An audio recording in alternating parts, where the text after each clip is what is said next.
자, 문재인 대표 또 호남에 갑니다. 부산을 거쳐 호남에 들어갑니다. 어떤 일정인지 심정숙 기자 좀 정해 주세요. 네, 경남 양산을 출발해서 문재인 대표가 부산에서 그 사상 본인이 의정 활동을 하고 있던 사상, 자, 양산을 지나서요, 부산의 해운대, 그 다음에 남구, 연제, 사상, 이 PK 지역을 쭉 한번 훑고 바로 옆에 있는 여수로 갔습니다. 전남 광양, 곡성, 구례, 그 다음에 PK 지역하고 굉장히 붙어 있는 여수, 저쪽으로 이동을 했고요. 그 다음에는 내일까지 광주 등 호남 지역을 지원 집중 유세를 하겠다. 문재인 대표 같은 경우에는 국민의당 호남 지역에 분 바람을 어쨌든 잠재워 보겠다면서 어쨌든 광주, 호남 지역을 내일까지 머물겠다. 이런 행보를 밝혔습니다. 자, 그러면요. 지난주 금요일, 토요일 1박 2일이었거든요. 자, 오늘 이제 가면은 월요일 저녁부터 화요일까지 이제 내일은 진짜 광주에 가니까 광주만 기준으로 보면 금요일 지나 토, 일, 월, 화 4일 만에 가는 거네요. 자, 그런데 과연 호남의 유권자들 이제 문재인 대표에게 돌렸던 마음을 지난번 방문, 오늘 방문으로 돌리게 될 것인지 일단 지난주에 있었던 첫 번째 1박 2일 방문에 대한 평가부터 좀 해봤으면 좋겠습니다. 자, 지난주에 했던 이야기를 좀 들어보면 답이 좀 나올 것 같은데 자, 어떤 얘기를 했는지 그 얘기를 좀 먼저 보겠습니다.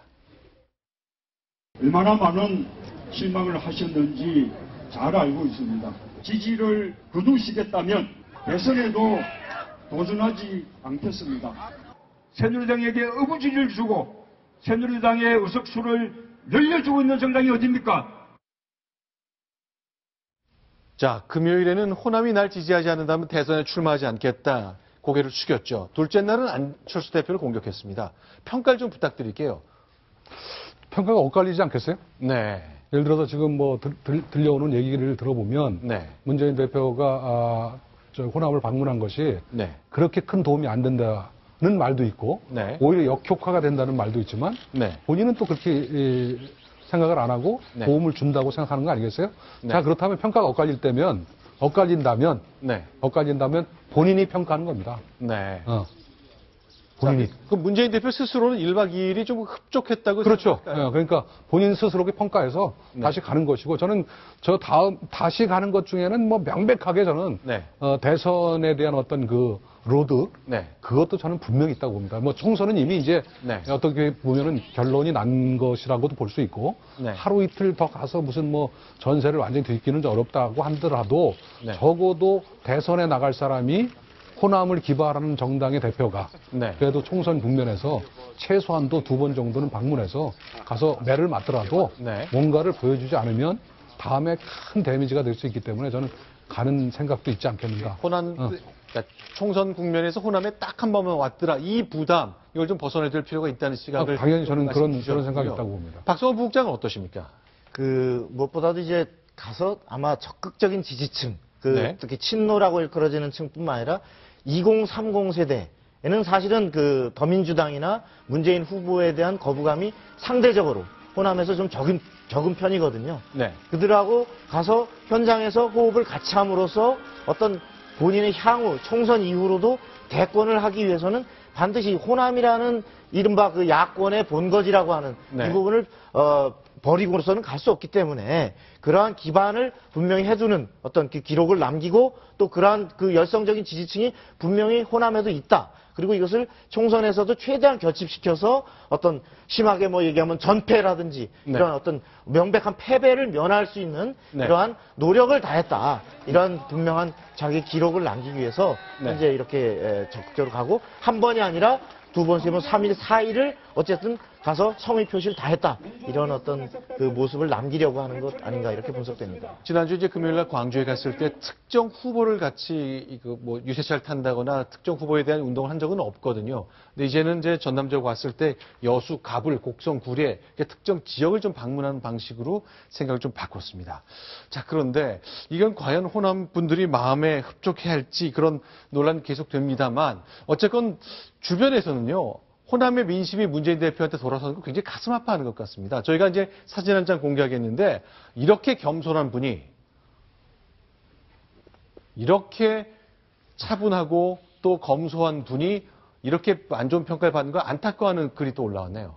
그러니까 지금 이제 문재인 전 대표죠. 전 대표의 수행원이 SNS에 이거를 직접 올린 겁니다. 근데 굉장히 검소하고 소탈하게 행동을 하시고 네. 묵는 곳들도 호텔 같은 것들을 안 가고 네. 심지어 화장실, 세명실까지도 공용으로 쓰는 그런 게스트하우스 같은 데들을 찾고 있는다고 하고요. 네. 그러면서도 다 옆에서 괜찮으시겠냐면 정말 괜찮다. 그러니까 비교를 하시면 요즘 수행비서 재벌 회장들 수행비서들이 이렇게 폭로하는 일이 많았잖아요. 근데 이거는 반대에 어떻게 보면은 훈훈한 좋은 얘기를 폭로란 단어가 이상합니다 한 거죠. 저렇게 지금 보시는 것처럼 완전히 공용객실이지 않습니까? 보통 일반적인 숙박업소들보다도 훨씬 어떻게 보면 저렴하고 뭐 아까 말씀드린 것처럼 화장실도 공용만 써야 되는 그런 곳에 아무렇지 않게 묵고 계신다는 거죠. 짐도 지금 아마 속옷이나 양말 같은 거 혼자 직접 가시는 모습이 사진에 찍힌 것으로 보입니다. 자, 문재인 대표가 이제 선거를 일주일 앞두고 이제 1박 2일로 2번이나 방문하면서 호남 민심 얻기에 마지막 안간힘을 쓰고 있습니다만, 그러나 앞서 안철수 대표 호남 안 간다 그랬잖아요. 공동대표인 천정배 의원도 자신만만합니다.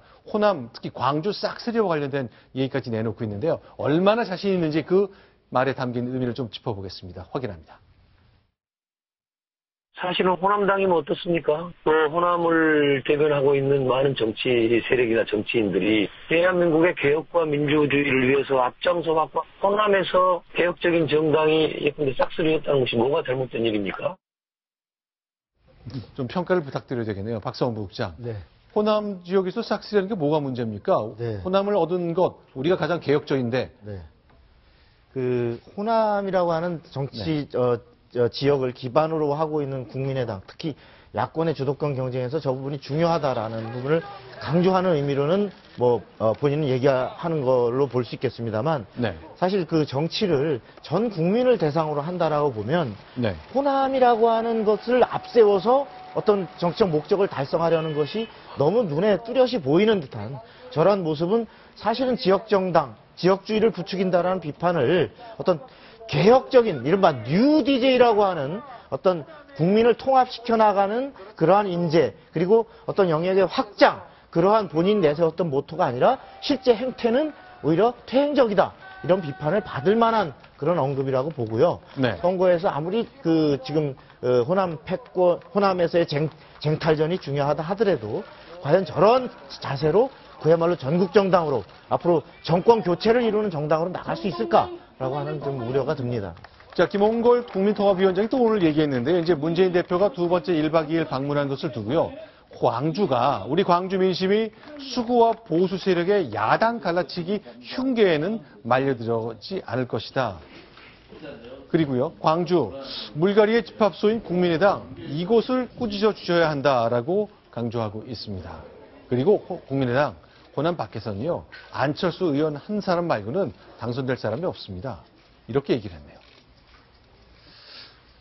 예언가들이 엄청나게 지금 많은데, 네. 지금 내일 모레 대단히 진짜 기대가 됩니다. 네. 아마 이번 선거처럼 여러 가지 어떻게 지켜봐야 될 포인트가 많은 것도 드문 그런 선거 같아요. 당연히 그것은 국민의당이라는 네. 그래도 무시 못할 그런 당이 생겼다는 것에서 오는 네. 그런 변수가 꽤 많은 건데, 제가 볼 때 만약에 국민의당이 자신들이 주장하는 것처럼 35석에서 40석을 네. 이렇게 얻는다면 지금까지 있었던 제3당과는 달리 그래도 나름대로는 그래도 전국적인 어떤 그 형태를 갖추고 지역당이 아닌, 네. 그다음에 더더군다나 어떤 한 사람의 어떤 그 힘을 가지고, 네. 예를 들어서 JP라든가 DJ라든가 이런 힘이 아니라 그래도 나름대로 힘을 모아서 당을 구성했다는 것에 대해서는 네. 굉장히 영향력이 있는 네. 그런 당이 될 것만은 틀림없는 것 같아요.